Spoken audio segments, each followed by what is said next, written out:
आप देख रहे हैं समाचार एजेंसी ऑफ इंडिया में साई न्यूज। नमस्कार दोस्तों, समाचार एजेंसी ऑफ इंडिया की साई न्यूज में निमटी की लालटेन के 729वें एपिसोड में एक बार फिर आपका स्वागत है। लगातार सिवनी हॉटस्पॉट बना हुआ है। दरअसल सिवनी में एक बहुत बड़ी घटना हुई है जो प्रदेश स्तर पर ही नहीं राष्ट्रीय स्तर पर छाई हुई है। सिवनी में संगठित होकर एक राय होकर लगभग 1 दर्जन पुलिस कर्मियों के द्वारा महिला अधिकारी के नेतृत्व में 3 करोड़ रुपए की लूट का आरोप उन पर लगा है, जिस कार्रवाई से पुलिस को यश मिलना चाहिए था। एक महिला अधिकारी, पुलिस की एक महिला अधिकारी के लालच के कारण सिवनी सहित प्रदेश की पुलिस अपयश की भागीदार बनती नजर आ रही है। पहले हम आपको अपडेट दे दें। लिमटी की लालटेन के पिछले एपिसोड में हमने आपको बताया था कि किस तरह से पूरा घटनाक्रम हुआ था। एक बार फिर हम आपको ताजा जानकारी देते हैं। पुलिस सूत्रों के आधार पर हमारी पूरी जानकारी है। पुलिस सूत्रों के द्वारा समाचार एजेंसी ऑफ इंडिया को यह बताया गया कि जालना, महाराष्ट्र में जालना है, जालना के रहने वाले सोहन परमार और शेख मुख्तार को पुलिस के द्वारा पकड़कर सिवनी लाया गया है। चूंकि मामले की जांच क्राइम ब्रांच जबलपुर को सौंप दी गई है, इसलिए पूरा मामला जबलपुर ट्रांसफर कर दिया गया है। और इसमें दोनों आरोपियों को पुलिस सूत्र बताते हैं कि दोनों आरोपी जो आए हैं उन दोनों आरोपियों को, शेख मुख्तार और सोहन परमार, दोनों को जबलपुर क्राइम ब्रांच के हवाले कर दिया गया है पूछताछ के लिए। तीसरा आरोपी महाराष्ट्र के औरंगाबाद का निवासी है, जिसका नाम इरफान पठान है, जो अभी पुलिस की पकड़ के पूरी तरह बाहर है। इनसे पैसा कहां से आया था? कटनी के किसी छगन और सतना के किसी एक अन्य व्यक्ति के द्वारा पैसा भेजा गया था। नागपुर के अमन गुरनानी और एक अवकाश जैन, दो लोग हैं जिनके पास ये रकम पहुंचना था। सबसे महत्वपूर्ण बात कि पुलिस को उस पूरे घटनाक्रम की, जिस वाहन में ये जा रहा था, उसकी टिप कहां से मिली, सभी की नजरें इस पर है। पुलिस के भरोसेमंद सूत्रों ने समाचार एजेंसी ऑफ इंडिया को बताया कि पुलिस को ये माफ कीजिएगा, टिप किसने दी। इसमें टिप जिनके द्वारा दी गई है वे लोग हवाला कारोबारियों से उनके कहीं ना कहीं संबंध हैं या मेलजोल हैं। ये टिप संस्कारधानी जबलपुर से बालाघाट होते हुए सिवनी पहुंची है, ये भी सूत्रों ने संकेत दिए। सूत्रों का कहना यह भी है कि जबलपुर में पदस्थ रहे एक अधिकारी को यह जानकारी मिली थी। उनके द्वारा कुछ अपने सहकर्मियों से अपने समकक्ष अधिकारियों को ये टिप दी और बताया कि एक गाड़ी में 3 करोड़ रुपए जा रहा है, हवाला का पैसा है, आप इसे पकड़ लें और जब्त कर लें। उन अधिकारियों के द्वारा हाथ खड़े किए जाने के बाद ये टिप पूजा पांडे, अनुरागी अधिकारी पुलिस सिवनी, ये पास ऑन की गई, उन्हें दी गई। ये जानकारी समाचार एजेंसी ऑफ इंडिया को पुलिस सूत्रों के द्वारा दी गई। इसमें 2 पुलिसकर्मी इन्वॉल्व थे जो जबलपुर के हैं, जिनमें से एक पुलिसकर्मी जो छोटा कर्मचारी है, उस पर यह आरोप है कि वो हवाला कारोबारियों के संपर्क में रहता है और उनसे चौथ वसूलता है। बड़े अधिकारी के द्वारा पूजा पांडे को टिप दी गई कि एक वाहन जिसमें ये लेकर जाएंगे, और उस वाहन का नंबर दिया गया। चूंकि टोल के कर्मचारी, जैसा पुलिस सूत्र बताते हैं कि टोल के कर्मचारी पुलिस के मुखबिर की तरह काम करते हैं। वाहन जाहिर है टोल से क्रॉस होता है, तो टोल पर से जैसे ही पूजा पांडे को एक टिप मिली कि MH13 EK 3430 नंबर की कार में हवाला का पैसा जा रहा है, वो कार का नंबर टोल में दिया गया और टोल से जैसे ही वो कार वहां से पास हुई, टोल कर्मी के द्वारा संभवतः पूजा पांडे को या राकेश जो लखनऊ एसडीओपी के यहाँ काम करते हैं, सरकारी कर्मचारी हैं, उनको ये टिप मिली। राकेश जंगेला को ये टिप मिली। राकेश जंगेला के द्वारा उस कार का पीछा किया गया। सूत्रों ने बताया इसके बाद इस दूसरी तरफ बंडोल थाना प्रभारी अर्पित भैरम तत्काल बंडोल से निकलते हैं, सिवनी पहुंचते हैं 14-15 किलोमीटर।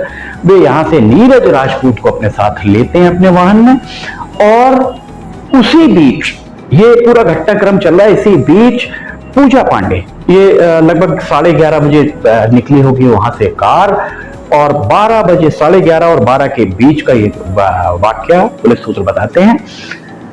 उसके बाद पूजा पांडे ने अपने यहाँ स्टेनो, अपने बाबू सबको कहा वर्दी पहन के आइए, ऑफिस में कोई बहुत जरूरी काम है, कोई नोटिस इशू करना है, कोई लेटर बनाना है, ये सब सारे लोग पहुंच जाते हैं।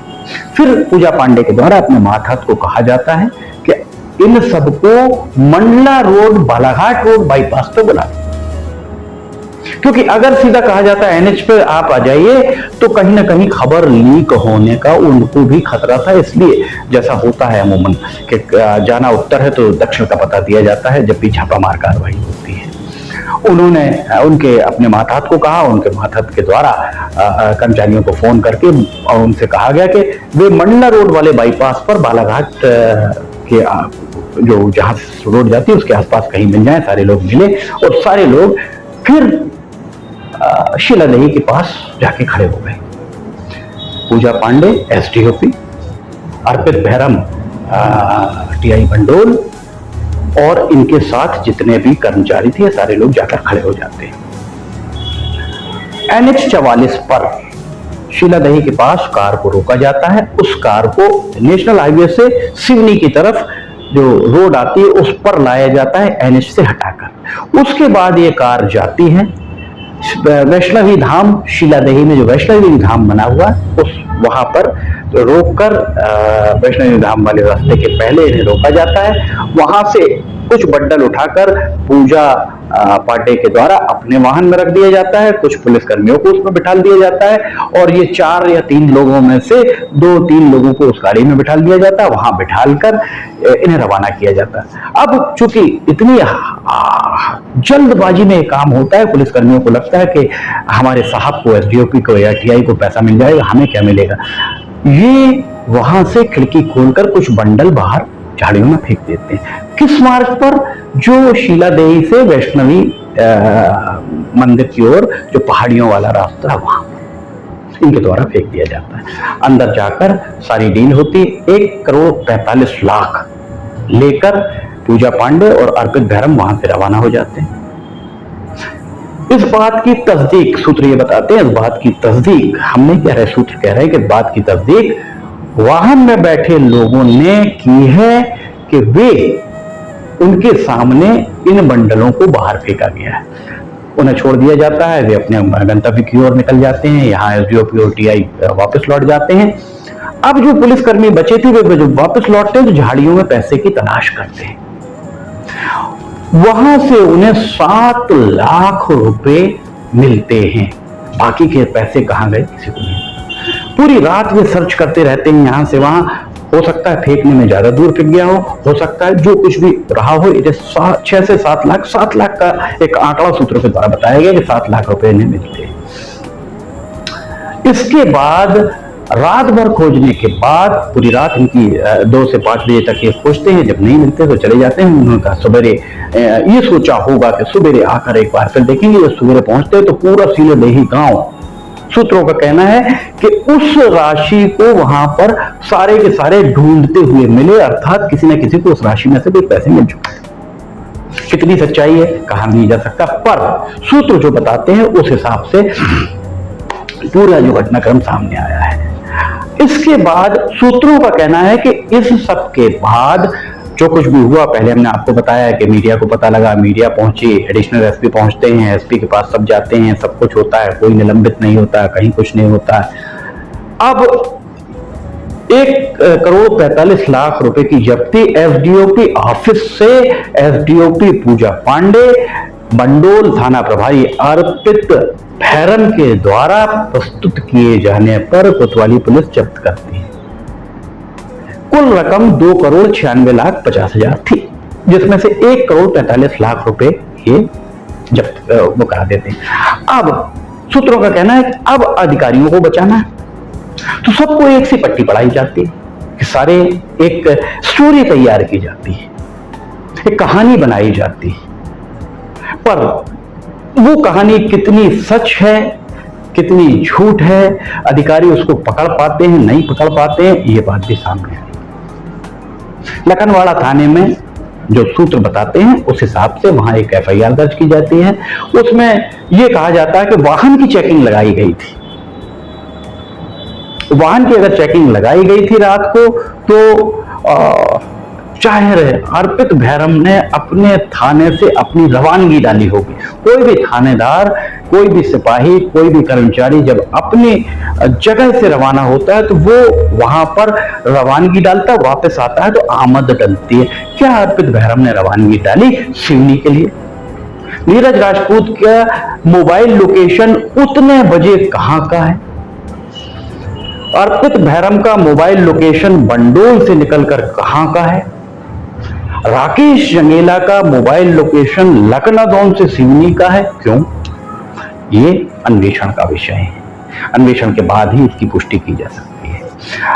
सूत्रों ने जो बताया कि लखनवाड़ा थाने में एक एफआईआर दर्ज की जाती है, उस एफआईआर में कहा जाता है कि वाहन की चेकिंग लगाई गई थी, इसमें वाहन को रोका गया, MH13 EK 3430 3430 को रोका गया, उसमें 1,45,00,000 रुपए की रकम मिलती है, रकम की वसूली की गई, फिर वहां से आरोपी फरार हो गए।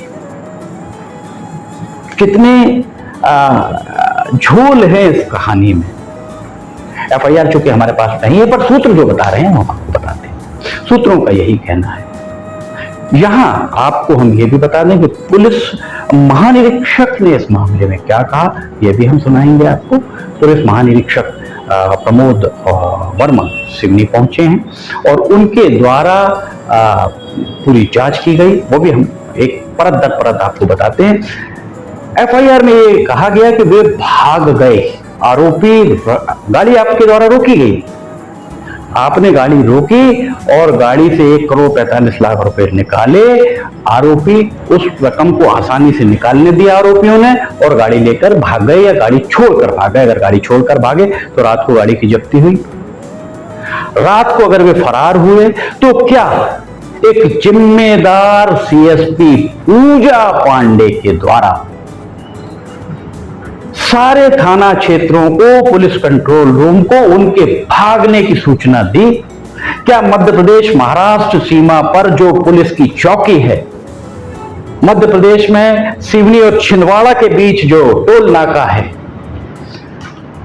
खवासा का टोल नाका, बरघाट रोड का टोल नाका, या सिवनी और लखनऊ के बीच का टोल नाका, वहां इन्होंने पुलिस लगाई कि इस नंबर की कार से आरोपी भागे हैं, क्योंकि कार जब्त नहीं हुई। कार के अगर आप डिटेल निकालेंगे तो सूत्रों का यह कहना है कि कार खवासा पहले लखनऊ और सिवनी के बीच लखनऊ के टोल नाके से निकली, खवासा के टोल नाके से निकली, मनसर के टोल नाके से भी निकली और फिर वापस आई। कितने झोल हैं इस कहानी में। पूजा पांडे के द्वारा क्या रात को अपने उच्च अधिकारियों को जानकारी दी गई? अर्पित भैरम के द्वारा क्या जानकारी दी गई? अर्पित भैरम ने क्या ये बात बताई कि वे वहां से, उस जगह से, अपने बंडोल थाने से सिवनी क्यों गए, सिवनी उन्हें किसने बुलाया, और वो भी सिवनी थाना क्षेत्र में जाकर चेकिंग कर रहे थे। पूजा पांडे को चाहिए था कि कोतवाली पुलिस को बुलाया जाता, डोंडा सिवनी पुलिस को बुलाया जाता है, लखनवाड़ा पुलिस को बुलाया। ये सब अन्वेषण के विषय है। पुलिस महानिरीक्षक प्रमोद वर्मा सोमवार को सिवनी पहुंचे। पुलिस उप महानिरीक्षक छिंदवाड़ा से राकेश सिंह वे भी सिवनी पहुंचे। पुलिस महानिरीक्षक के द्वारा इस बात को स्वीकार किया गया, हम आपको सुनाएंगे इस बात को, कि इस मामले को दर्ज करने और विवेचना में त्रुटियां हुई हैं। बड़ी बात कही उन्होंने, इसलिए इसकी जांच जबलपुर के क्राइम ब्रांच में पदस्थ अतिरिक्त पुलिस अधीक्षक जितेंद्र सिंह को सौंपी जा रही है। कितना बड़ा झोल-झाल सिवनी में हुआ है। 8 और 9 अक्टूबर की दरमियानी की रात है ये घटना घटी है। 9 अक्टूबर, 10 अक्टूबर, 11 अक्टूबर, 12 अक्टूबर और आज 13 अक्टूबर, 5 दिन बीत चुके हैं।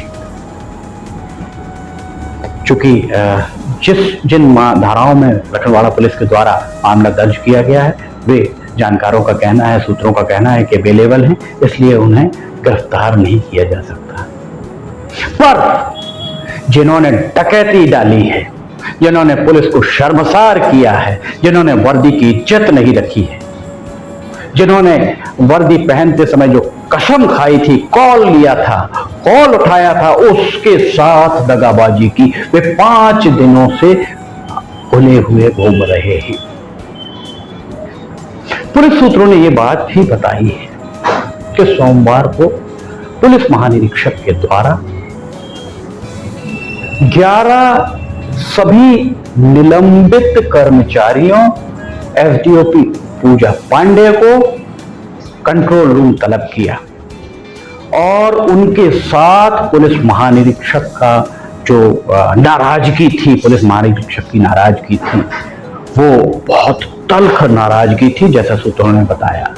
वहां क्या घटनाक्रम हुआ यह भी बताया, पर हम उसे अभी उजागर नहीं कर सकते। अर्पित भैरम और एक और पुलिसकर्मी के साथ पुलिस अधिकारियों के द्वारा अपनी सख्त नाराजगी का इजहार किया गया है।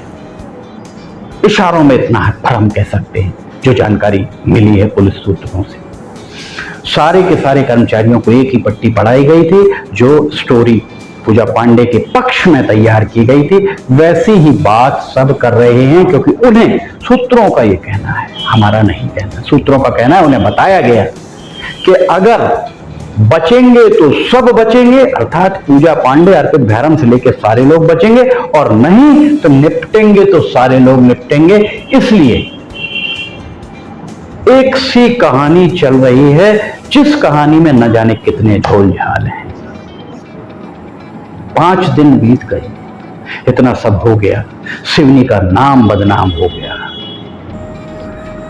सिवनी के दोनों सांसद, चारों विधायक पूरी तरह खामोश। बात बात पर नरेंद्र मोदी, राहुल गांधी, जीतू पटवारी, मोहन यादव, इनको गरियाने वाले कांग्रेस भाजपा के प्रवक्ता पूरी तरह खामोश हैं। आपके अपने जिले में यह हुआ है, शर्मनाक बात हुई है, सिवनी का सर शर्म से झुका है, बाहर का एक अधिकारी आकर सिवनी को शर्मसार कर रहा है और आप खामोश बैठे हैं। कांग्रेस भाजपा के नुमाइंदे, आपके लिए ये उचित नहीं माना जा सकता है। आइए सुनते हैं क्या कहना है पुलिस महानिरीक्षक का इस पूरे मामले में। इसकी प्रगति को जानने के लिए मैं यहाँ पर आया, पुलिस अधिकारियों के साथ में चर्चा की और उसमें गति लेकर के आ रहे हैं और जल्दी ही उसको कंक्लूड करेंगे। सर, इस पूरे मामले में अभी किसी के खिलाफ मामला दर्ज? ये सब जांच के विषय है अभी, और जांच जैसे ही पूरी होगी उसके बाद में इसमें निर्णय लिया जाएगा। जिस प्रकार की भी संलिप्तता किसी भी अधिकारी कर्मचारी की उसमें पाई गई, उसमें कार्रवाई की जाएगी, सुनिश्चित की जाएगी। सर, जैसे कि कुछ राशि लगातार जब्त की जा रही है, अब तक कितना आप लोग राशि एकत्रित कर चुके हैं, किन किन लोगों से ये राशि? ये राशि को जब्ती का जो विषय है वो जांच का विषय है, एंड इन्वेस्टिगेशन के कोई भी डिस्क्लोजर्स अभी मैं नहीं करने की पोजीशन में हूँ, हम नहीं करना चाहेंगे। हालांकि इतना जरूर इसमें किया गया है कि इस जो हवाला ऑपरेटर्स के खिलाफ जो अपराध पंजीबद्ध किया गया और विवेचना हुई है उसमें त्रुटियाँ पाई गई हैं। इसके कारण उस विवेचना को, उस अपराध की विवेचना को सिवनी जिले से ट्रांसफ़र करके जबलपुर जिले के एडिशनल एसपी श्री जितेंद्र सिंह, जो वहाँ का क्राइम देखते हैं, उनके हस्तगत की गई है और इसी विवेचना ने वरिष्ठ स्तर पर जो भी त्रुटियाँ हुई हैं उसके संबंध में show cause notice extension call किया गया है। सर, कब तक जांच पूरी हो जाएगी? क्या जांच जल्द से जल्दी पूरी होगी? उसका निश्चित समय अवधि दी गई थी 3 दिन का, लेकिन जांच जैसा कि आप सभी जानते हैं काफ़ी बड़े स्तर की जांच है, तो उसमें कोई भी किसी भी प्रकार की त्रुटि हम एक्सपेक्ट नहीं करते हैं, इसलिए उसमें थोड़ा सा और समय दिया। क्या सर माना जा सकता है कि और भी निलंबन होंगे इस पूरे मामले में? जो भी नाम सामने आएंगे, जैसे फैक्ट सामने आएंगे, उसके आधार पर कार्रवाई होगी। निलंबन तो एक बहुत इनिशियल कार्रवाई होती है, उसके बाद की भी कार्रवाई होगी। सर इस आरोप के बाद पुलिस की छवि बहुत कहीं ना कहीं दाग लगे हैं, तो कहीं ना कहीं अपारदर्शिता पूरी बढ़ती जाएगी वो निश्चित कार्रवाई। निश्चित रूप से ये बहुत ही गंभीर घटनाक्रम रहा है और इसमें पुलिस की छवि बहुत खराब हुई है, बहुत बुरी हुई है और ये बहुत चिंता का विषय है। इसीलिए इस जांच को अच्छे से अच्छा पूरा करें, इसीलिए ये प्रयास किए जा रहे हैं। सर ये पूरा मामला चूंकि मीडिया ने ओपन करा था और स्थानीय स्तर के अधिकारी को बोलने के लिए तैयार नहीं थे, इस मामले में क्या बोलेंगे सर आप? ये थे पुलिस महानिरीक्षक जो सिवनी में पत्रकारों से रूबरू हुए थे। ये पूरा घटनाक्रम हमने आपको बताया, किस तरह की घटना यहां घटी, सिवनी कैसे शर्मसार हुआ। समाचार एजेंसी ऑफ इंडिया की साई न्यूज में लिमटी की लालटेन के 729वें एपिसोड में फिलहाल इतना ही। इस मामले में जो भी अपडेट मिलेगा हम आपको अपडेट देते रहेंगे। आपके पास भी अगर कोई जानकारी हो तो हमसे जरूर साझा करें, पर जानकारी प्रामाणिक हो तो बेहतर होगा, क्योंकि बिना प्रमाण के जानकारियां परोसना समाचार एजेंसी ऑफ इंडिया की आदत में शुमार नहीं है। समाचार एजेंसी ऑफ इंडिया के सहयोगी अखिलेश दुबे के साथ लिमटी की लालटेन का 730वां एपिसोड लेकर फिर हाजिर होंगे। फिलहाल आपसे इजाजत लेना चाहेंगे। जय हिंद।